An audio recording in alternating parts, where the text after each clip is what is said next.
welcome to a special edition of the LSU Sports Insider, coming to you live Saturday night, which we will post this Sunday morning because I'm sure everybody's out partying or something like that here in Baton Rouge, and Koki Riley's got to get himself a decent night's sleep up there in Hoover, Alabama, because certainly LSU has run him through the ringer. With a surprising and deep and thrilling run here in the SEC tournament. The Tigers are making their 20th appearance in the SEC championship game. They will face Tennessee at 2 p.m. Sunday on ESPN2 live from Hoover Met.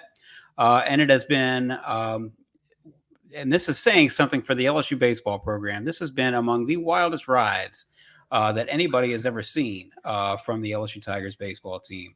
And so with that, we will get into it. We felt we had to come to you sort of in a semi-emergency here just because Saturday's game, a thrilling win over South Carolina, is truly one of the most remarkable and certainly one of the most unique LSU baseball games, frankly, that we've ever seen. And that's saying something. That's part of the beauty of baseball. Of course, you never know what you might see at the ballpark. And we certainly saw something new at Hoover Met, and Koki will run that down for us. How you doing up there? Are you making out okay? You haven't visited the Cheesecake Factory 18 times yet, or how's life in Birmingham? It's been interesting. It's just been a really wild ride, and I've been sweating a lot because it's really hot and humid down here, and constantly getting water, and it's been a lot. This week has been a lot. It's been exhausting. It's been fulfilling at the same time. And as you were saying earlier, like, when is the LSU program and LSU baseball, really LSU sports in general, not entertaining? Like, they are the Russell Crowe meme of college sports. They are. That's a great way to put it. Exactly. And this game it perfectly encapsulated that, and we can get into it right here. Well, so just a quick synopsis. The last time, of course, that we have come to you, we were previewing the SEC tournament, and let's obviously LSU felt well. I don't want to speak for Jay Johnson. He made an impassioned plea that he thought that LSU should make it in no matter what, even if they went 1-out at the SEC tournament. But you know what? The fact that he pitched Gage Jump, his number one pitcher, against Georgia on the first day of the tournament, tells you that maybe he felt like he probably needed to go ahead and make sure that they got one win. They did get a huge win, a big RPI win against Georgia, followed by another even larger RPI win against Kentucky the following day. They come back in yet another thriller to beat South Carolina on Thursday night. And they had a day off, which they desperately needed to come back for the semifinals against South Carolina, as it turned out. And they face South Carolina Saturday afternoon again. And Koki, this was one of, as we said, this was one of the most remarkable games you could ever hope to see. And let's start with the issue that everybody probably wants to talk about, which is what the hell happened for 18 minutes while everybody was trying to sort this out, to set up everything, in the 10th inning. As LSU is out there against South Carolina, what went down? Why did the umpires need to confer for 18 minutes? And why did so many LSU fans feel like their team got jobbed on a call? Yeah, so let's just start with the situation at hand before there was a pitch thrown or anything, any call made or anything like that. So they were runners on first and third and 2 out, and Griffin Herring had just come into the game for Gavin Guidry after Guidry had walked a couple batters. Runner had moved to third, so runners on the corners and 2 outs. And I think it was an 0-2 count or an 0-1 count, and the runner at third base, Blake Jackson, decided to steal home plate. It's kind of a bizarre decision at the time, just because it was, like that's a pretty bold move, right? Try to steal home to take the lead in the 10th inning. But anyway, he tries to steal home. Guidry throws home. Neal makes the catch, tags Jackson out by a mile. Seems like the inning's over. Both teams head to the dugout. LSU's getting ready to the plate. Everyone's in the on-deck circle. South Carolina's in the field. The pitcher's warming up, and all that. But then the umpires convened, and then they convened some more, and then they convened some more, and then they talked to then they talked to both teams' coaches. Jay Johnson suddenly got ejected. There was no announcement from the umpires as to what was happening at all. Everybody was confused. Everyone in the press box was confused. Everyone in the field, on the field, in the stands, everybody was confused except for, maybe the 4 or 5 umpires that were on the field. Even they seemed like they were confused at times because, again, it was an 18-minute delay on top of the fact that Jay Johnson got ejected, on top of the fact that LSU tried to protest the game because it was because everything that was going on was so vague, and they ended up not being able to protest the game because it was a judgment call on the field. But we can get into that later. So all in all of a sudden, the runner at first ends up at second base. The runner at third, who was stealing at home, Jackson, he scores on the play. The runner at second is Cole Messina. And then the batter at the plate, Parker Noland at the time, he goes to first base. And so all of a sudden, Griffin Herring's on the mound, and there's runners on first and second and 2 outs. Herring gets a ground out to end the inning, but everyone isn't 100% sure as to what just happened. And I think now's probably the right time to sort of get into it as to why what happened.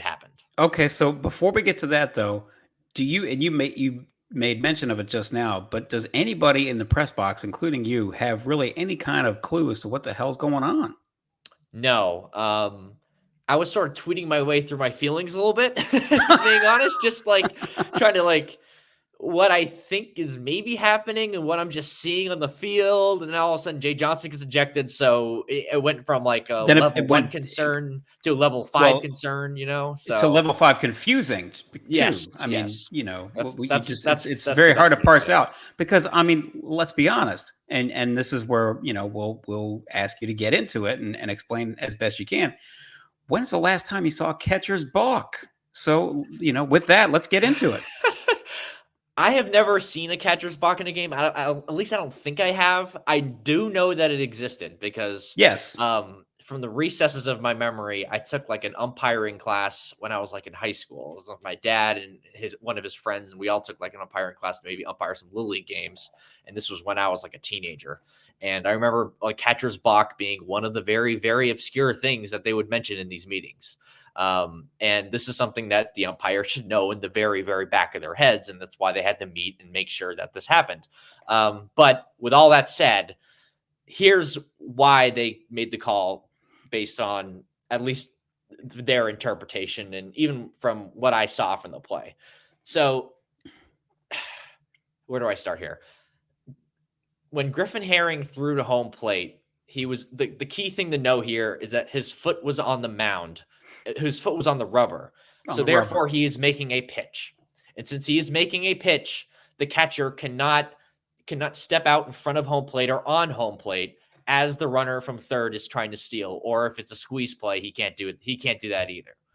Because this is technically a pitch, correct? And therefore the batter has to have a chance to, right. Exactly. Therefore, because since this is a pitch, then the catcher is now interfering with the batter's ability to hit the ball, and he's also causing a balk because if he's stepping out in front of the plate, he's acting as if the play is live, but it's a pitch. Right.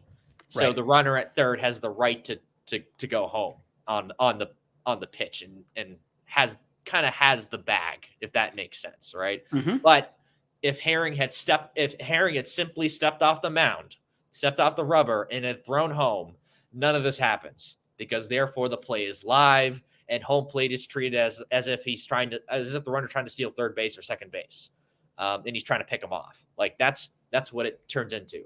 But since his foot was on the rubber and he was throwing home, that's a pitch. And since it's a pitch, then Neal isn't necessarily restricted to the catcher's box, which I saw there was some talk about that. He's allowed to have a foot outside the catcher's box. That's not the question. That's not the issue here. It's the fact that he stepped over or onto home plate. In this case, he was in front of home plate. And because of that, that's a balk. Because again, it not only doesn't impede the hitter, it's also technically impeding the third baseman, the runner at third, because it's a pitch on the play. Right. It's not a pitch until after it crosses the player, gets past the plate, and then the catcher catches it, and therefore that's when the play is live. Yeah. Okay. So even Jay Johnson says, and I quote from your story up at theadvocate.com, quote, "I've never seen that call before. I've got to be honest. Long time coaching baseball, 24 years now or whatever," end quote. So clearly it's not just the casual fan who's, perplexed and maybe seen something that he or she has never seen before.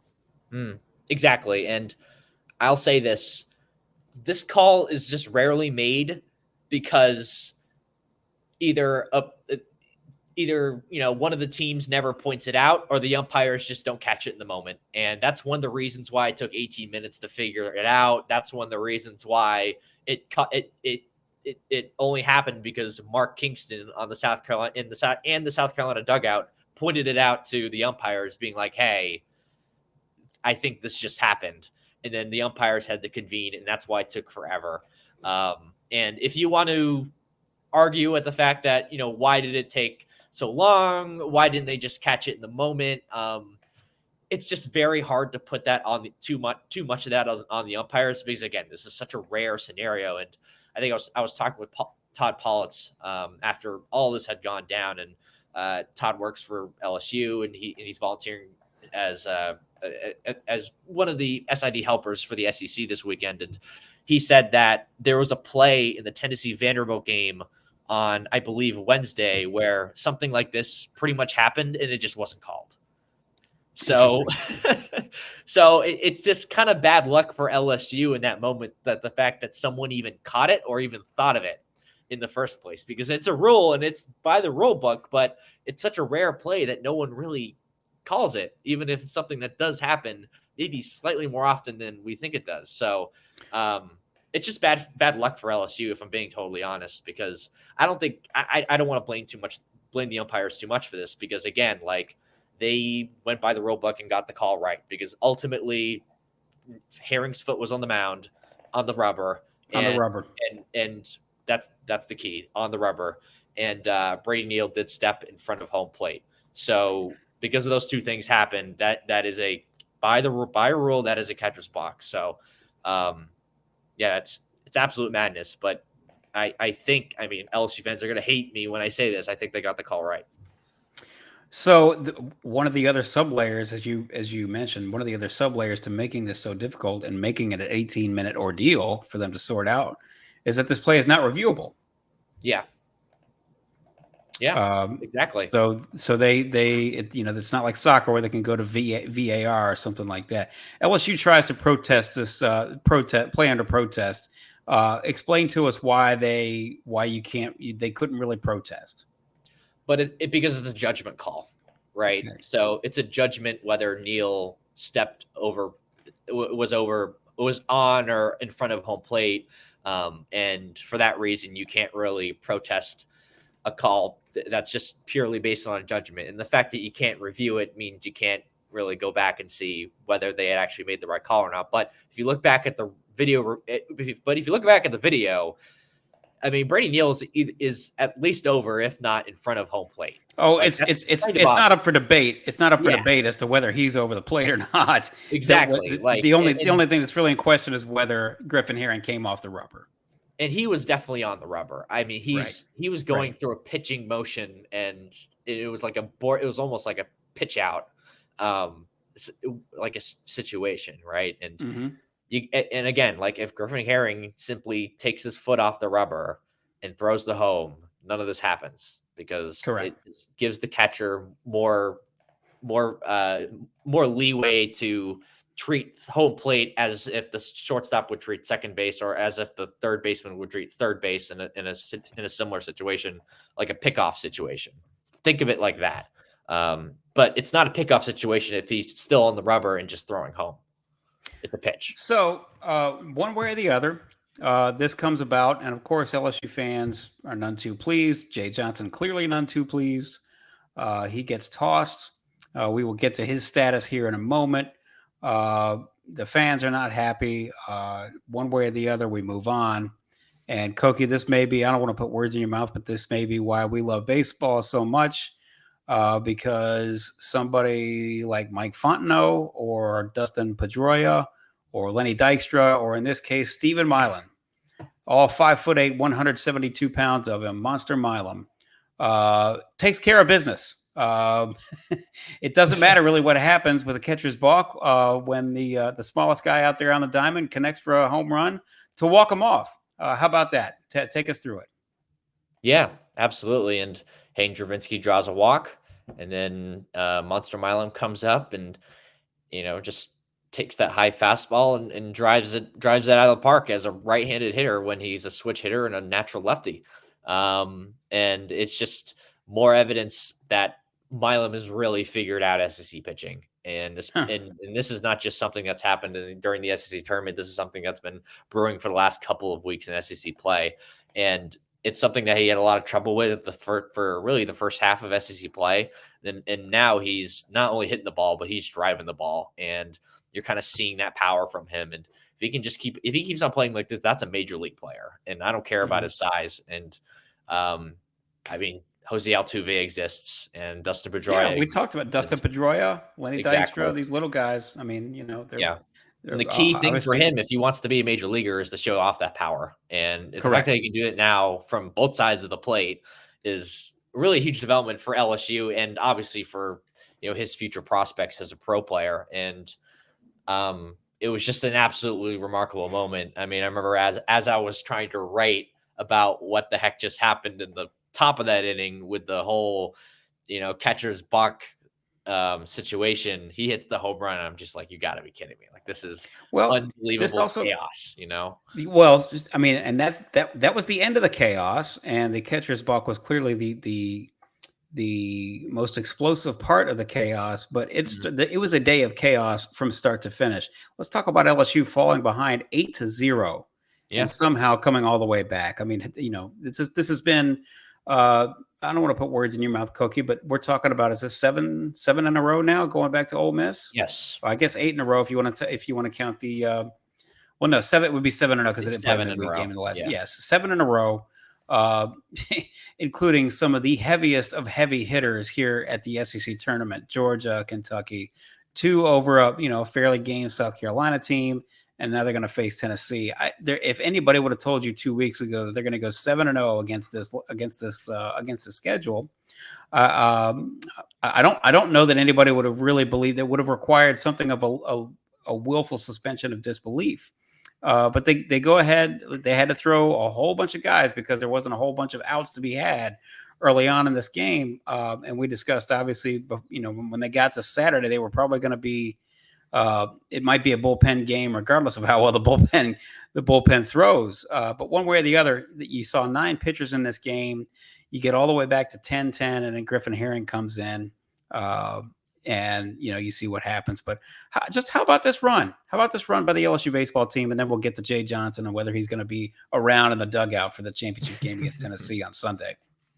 Yeah, absolutely. And I mean, it was already a wild and crazy run before today, before any sort of catcher's interference or catcher's block or any of that stuff, or any Steven Milam walk-off home run. I mean, just the dominant wins over Georgia and Kentucky, when you have your best pitchers on the mound like that, showed that they, for the first time really all season, they played like a team that could make the College World Series easily. Yes. Not just make it, but make it easily.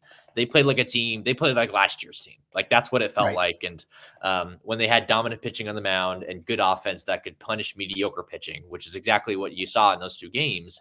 And then you saw the madness of the first South Carolina game, where Michael Braswell has the revenge game of his life, and he has the go-ahead single to give them the lead after they are down by 3 runs in the 8th inning and down by a run heading into the 9th. And that was a comeback victory within its own. And it's been I think the evolution of the offense has probably been the most impressive thing this week, even if there is one major caveat with a lot of this, at least from an offensive standpoint, and that is the fact that they haven't faced, in any of these games, they haven't faced the opposing team's top pitchers. That's correct. Right. The one thing you can say, I'm sorry, Cook, I just want to jump in because this is going to fall out of my head. You know how I am. If there's one thing you want to say that's just fantastic fantastic. Over and above the fact that obviously they won enough to make sure that they are a surefire NCAA tournament team. But if you if you take it for face value, you beat Georgia, you beat Kentucky, you beat South Carolina, which is a good team, twice, and now you're facing Tennessee. Listen, it doesn't matter what kind of regional you get put in. There's not going to be a regional field that's as strong as that one right there. And LSU has won 4 games in a row, much as they may have to do in a regional. But there is that one caveat, as you said, which is they've yet to face somebody's ace. And rest assured, either on Friday or on Saturday, the first or second game of whatever regional they find themselves in, they may wind up facing aces back to back, depending on what kind of draw they get. But I'm sorry, I digress. Go ahead. Yeah, no, exactly as you said. I mean, Georgia and those games weren't important enough for Georgia and Kentucky to move up their top guys and pitch them on 4 or 5 days of rest. The games just weren't important enough for them. Georgia's locked into a hosting spot. Kentucky is going to be a national seed. So given that, and that they were facing, I don't know, they're midweek guys basically. You should score 8 runs and 11 runs in those games, and they did, that's a good sign. Like there have been times this season where they have faced teams as day 3 pitching, and they just haven't scored enough runs to win. And that's been that was the rule actually. That was the rule rather than the exception for most of SEC play. Yeah, exactly. And then with the South Carolina team, they're a weird team that they don't really have starting pitching. They just have a bunch of relievers. They have like 3 or 4 relievers who are semi-reliable, and that's a team that wins on offense. So you kind of had to outslug them to win these games, and then they barely outslugged them in both of these games. They just did enough to win, and South Carolina's defense helped them a lot these last 2 games. I cannot, say that enough. Like they played some of the worst defense you will see in this conference over the last 2 days. They just have. I think they probably had at least 10 errors over their 4-game stretch, which is crazy, but it's true. Oh no, certainly in the game on Thursday, the defense melted down. I mean, you can make that case obviously for Saturday as well. Nice, not for nothing, but nice of Michael Braswell to have his, just as you say, call it a revenge game if you like, but playing a little bit more. I know he kicked one around earlier in the tournament, but his defense has been much better too. Yeah, the whole team's defense has played very well, really, in the last couple of weeks, but especially in this tournament. Like that's been really highlighted. I mean, obviously you have Alex Milazzo behind the plate. You have Michael Braswell making better plays at shortstop. You already had plus defender at second base. Tommy White didn't have the best day today at third base, but he's been a lot better than he was last year. Jared Jones's improvement at first base. You already had plus defensive outfielders out there, and all of a sudden you have yourself a pretty good defense, and their defense is playing a lot better right now overall, I'd say. And then offensively, again, like they're punishing mediocre to bad pitching, which is what you should be doing. And that's a good thing. Even if you want to say that, when they face one of these teams with great pitching, what's it going to look like? Right. But they have faced some good pitchers this year, and the results haven't been as, I guess, poor as you would expect them to be, given how they've had their ups and downs, Right. I mean, we just got done saying they for whatever reason never capitalized on the Sunday starters, going against the Sunday starters, the game 3 starters against, in so many of those SEC series, which means that if they were getting their wins, in all likelihood, they were getting their wins against the game 1 or game 2 starters. So it's an odd thing. Okay. Well, I'm sorry, Koki, because I do want to get to this. This is something that I'm sure everybody wants to know. We haven't addressed it yet. Jay Johnson, he gets ejected. In this weird 18-minute exchange on Saturday. Is he available to be in the dugout on Sunday at 2:00 when the Tigers face Tennessee? Yes, he is. There was a question as to whether he would be available after the game because it was his second ejection of the season. And if you're ejected twice, apparently you are awarded a suspension for the next game. And that ended up just not being the case, whether it was because it was in the SEC tournament and not in the regular season. That's not totally clear, but he will be available to coach on this championship game. So that's definitely good news for LSU. And that's definitely, good for Jay Johnson's psyche, because the poor guy would be a mess if he couldn't coach this game. So yeah, that definitely scores that. So Let's talk about LSU and Tennessee. They obviously played 3 times up in Knoxville earlier this year, last month, April 12th, 13th, and 14th. Loss. Tennessee beats them 6-3 in the first game. It beats them 3-1 in the second game. Beats them 8-4 in the third game. First things first. Who pitches for LSU in this championship game on Sunday up at Hoover Met? That's a fantastic question, Perrin. I don't think anyone really knows. I don't know if I mean, we can go in Jay Johnson's hotel room right now and ask him, and he probably wouldn't even give us a straight answer. If he knows, he's not giving an answer. Jay Johnson, Yeah, as you and I have discussed, has a lot of football coach in him, where he's going to do a little bit of cloak and dagger stuff, which is right. Exactly. There's that, but I also think genuinely, like Tennessee kind of just beat Vanderbilt, so they didn't even know who they were going to play, let alone who they were going to pitch and who's available to pitch. And there's some names that I think we could very easily see. Like I think Nate Atkinhausen, the fact that he'll be on 2 days of rest after throwing 30 some odd pitches on Wednesday. I think he'd be available. I'd be surprised if he wasn't. I think Griffin Herring could maybe potentially be available. I've got to double check his pitch count from today, but I don't think it was anything major. But I also don't think they can throw him like 50 pitches either. Christian Little will also be on 2 days rest, but he threw like 51 pitches against South Carolina. So his availability is a little bit questionable in this game. But I mean, every guy you could possibly think of, except for Cam Johnson, pitched today, Correct. So I don't know how willing they are to throw these guys who aren't necessarily top of the line guys in this championship game on no days rest tomorrow. It's also a question of how much do you want it, or how much do you want this win versus how much do you want to burn up. You and I were talking before we went on air, and by the letter of the law, so to say, you could throw Gage Jump and he would be going on 4 days rest, which is of course sort of the standard amount of rest for a major league pitcher. It certainly has been, and he went on 4 days rest to face Georgia in the opener of the tournament on Tuesday and was lights out. So you could do that if you wanted to. The question is, how much does LSU gain out of this? Do you want to burn up Gage Jump and put another 60, 70, 80, however many pitches on that arm when you know you're going to have to go into a regional? Part of the reason I bring this up is because, okay, if they thought that they could get all the way up to a number 1 seed at host, well, maybe it's worth it. I personally don't think you can do that. I know some people have been asking about that. I don't think they can get all the way up to that. There's struggles throughout really the first 2/3 to 3/4 of the season has to count for something. And I just don't think they can get up that high. If I'm not mistaken, the last I saw their RPI is something like 24.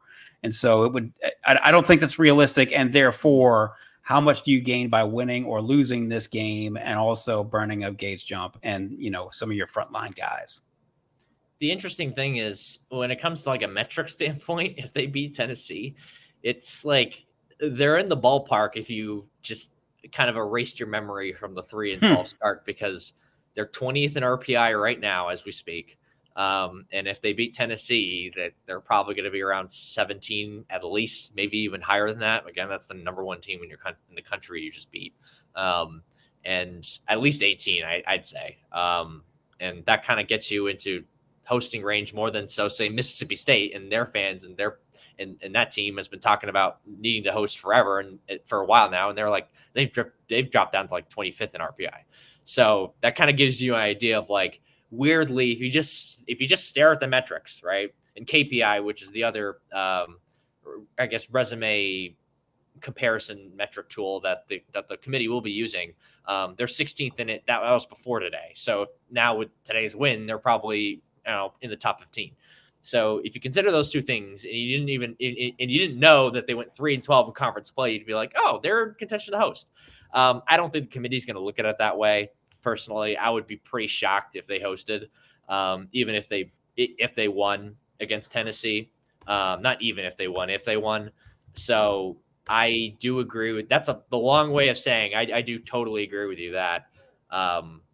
I don't think this game means a whole ton to them because especially after winning today, Like, I say all that because in part also because like they're locked into it too. Like, it's no question right now. Like, if they don't get a 2, then someone needs to like. I think we need to like check the committee's heads because like this team has undeniably played their way into a 2 seed, probably even a high 2 seed if I'm being totally honest. And because of that, like the fact that we're even having this conversation about hosting is absolutely crazy. Is wild. Is wild because again, 2 weeks ago we would have been talking about, well, looks like they're done for the summer probably. Yeah, exactly. And even a week ago we thought, oh, I think they're going to make the tournament. 50-50. Yeah. Pretty close to 50-50. This has been a remarkable run, no matter how you slice it. Well, so Koki, what else are you looking for? LSU versus Tennessee, and just I know we discussed this maybe a little bit, but sum up what you've seen out of the lineup. We discussed a little bit about the defense. The bullpen obviously had a pretty rough day on Saturday, but nonetheless, this suddenly has the markings of a team that I don't mind telling you 50-50 now, whether they make a super regional, just from my own personal opinion in terms of the way they're playing, how far they could get, and things of that nature. I'm not saying it's a given that they're going to win a regional. That's crazy, but they went from looking pretty sloppy, for much of the season to it wouldn't surprise me at all if they come out of a regional and win a regional and head off to the supers. So just tell us what you've seen out of this team over the past, say, 10 to 12 games. If they keep on playing like this, and especially with the first 2 games that they won here in Hoover, they're going to make the College World Series if they keep on playing like this. Like, it's just really high-level baseball from the pitching staff to the offense taking advantage of mediocre pitching. And even against good pitching, we've seen them score, 2 runs against Hagen Smith. Not a lot of teams have even done that. We've seen them light up Bryce Cunningham on Vanderbilt. We've seen them, like challenge a Jack Caglione. We've seen them against some of the best pitchers in this conference and therefore this country. And we've seen them at the very least contend. And they're not going to face an SEC team, whatever regional they go to. And I'm not guaranteeing them a spot in Omaha, let alone a super regional. But I just think that if you just simply look at the way this team is playing and you look at the competition, and especially when they have Jumper Holman on the mound, they're probably going to be picked to win not just that regional, but potentially that super regional as well. Like when the national pundits are going to be asked, "Oh, what non-host do you think is going to make the College World Series?" A lot of them are going to pick LSU just because of what we've seen lately. Koki, we talked about this. Certainly you and I did, and many others. I'm just going to make up give me just a random team that's likely to host a regional. Just make one Oklahoma. up for me, just here on the fly. Okay, Oklahoma. That's a good one.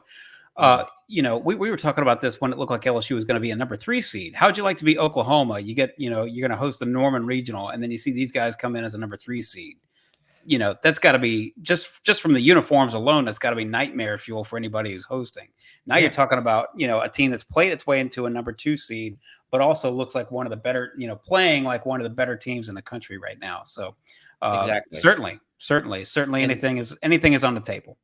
Yeah, no, absolutely. And again, like, can they keep this up, and will they keep this up? Like, can they keep this up? Absolutely. Will they? Is it just a much more complex question because you're burning a lot of fuel this week at the SEC tournament, and you're gonna have to hit the road, and you have to keep on playing at this level in order to reach the lofty goals that you had at the very beginning of the season. So it's going to be a lot, and I'm really curious to see if they can just keep this up, because it's hard for any team to keep up this level of play, let alone with all these emotional victories. And I'm just really, I'm not, there's no guarantee of anything, and I'm just really curious to see, like, can they keep this up? And it's just going to be a lot to keep this up because, again, they're burning a lot of fuel here, even if they aren't necessarily pushing pitchers, trying not to push pitchers too hard. It's more than just that. A thrilling week at the SEC tournament in Hoover, Alabama. And not for nothing, but the LSU softball team has been pushed to a Game 3. Stanford defeats LSU 3-0 in the second game of the Stanford Super Regional. So Beth Tarina's team will be playing for a berth in Oklahoma City in the Women's College World Series at 8:30 p.m. Sunday night. And that will come just a few hours after LSU faces Tennessee in the championship game of the SEC tournament in Hoover, Alabama, at the end of what has been just a thrilling ride at the SEC tournament for the LSU baseball team. At a time when we were again 2 weeks ago wondering whether the postseason was going to be a real possibility for the LSU baseball team. So they have given us something to talk about, something to keep a close eye on yet again at the LSU campus. And so that has made so many LSU fans, of course, pretty happy as they head into the Memorial Day weekend. So Koki, this has been a pleasure. You're certainly getting your money's worth. I hope the hotel vending machine is not empty. You're going to need a little more caffeine to start your day and keep your weekend going. But this has been quite a bit of fun just to see this sort of lunacy unfold. It's been lunacy in the best sort of way. Again, LSU versus Tennessee at 2 p.m. Sunday on ESPN2. The rest of the tournament has been on the SEC Network. This will be on ESPN2 to close out one way or the other what has been a wild ride at the SEC tournament. Koki, anything you want to add before we sign off for the day? Just that I do think it's interesting. Tennessee only used 2 pitchers today. So their pitching, in theory, is in better shape than LSU's heading into this game. But when you reach the SEC tournament final, no one's pitching is in good shape. Like, no. Yes. So they're going to have to score probably at least 8 runs in this game to win it. But with the way things have been going on the last few days, I mean, nothing surprised me at this point. I mean, when this team went down 8-0, it just felt like, another one of those Sundays where they ran out of pitching and the offense just couldn't really carry them. I mean, this team was 1-8 in game 3s of SEC series heading into the Ole Miss series. They have now won in not just 1-8 in those situations, but 1-8 in situations where Holman and Jump didn't pitch against the SEC competition. And now they've won 3 straight of those games against Ole Miss and South Carolina twice. So it just tells you how much things have changed for this team lately. Late May for the LSU baseball team, and they're making a charge yet again because why wouldn't they? It's that time of year. Koki, it's been a pleasure. Again, I hope you get a decent shower and a decent night's sleep, and you got a fresh round of caffeine at the ballpark at Hoover Met. Appreciate you jumping on here as we're coming to you late on a Saturday night. We'll post this on Sunday morning to give everybody something to look forward to and to recap what has been not only a wild day, but a wild run through the SEC tournament. For Koki Riley, I'm Perrin Keys. This has been the LSU Sports Insider.